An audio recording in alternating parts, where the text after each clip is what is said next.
नेता all India अध्यक्षता सोनिया जी गांधी, इनको ईडी ने आज वापस बुलाया।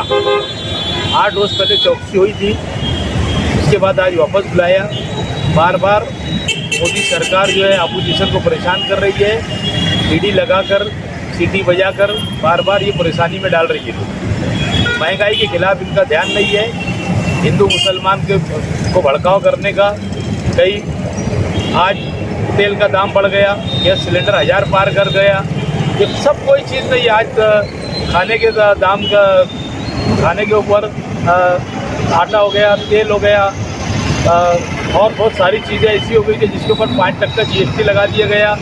गवर्नमेंट जो है कोई महंगाई के ऊपर कंट्रोल नहीं कर रही है और अपोजिशन को परेशान करना और लोगों का ध्यान भटका रही है। इसके लिए आज हम लोगों ने ऑल इंडिया कांग्रेस कमेटी की तरफ से जो एहतजाज का आज प्रोग्राम बनाया गया है, उसका एक हिस्सा ये भी है कि मालेगांव शहर कांग्रेस पार्टी की जानिब से आज गांधी जी के पुतले के पास एक धरना दिया जा रहा है और उसमें तमाम लोग, हमारे उपाध्यक्ष, पार्टी के सेक्रेटरी, जनरल सेक्रेटरी, तमाम अहदेदार लोग आज यहाँ पर धरना दे रहे हैं सोनिया जी की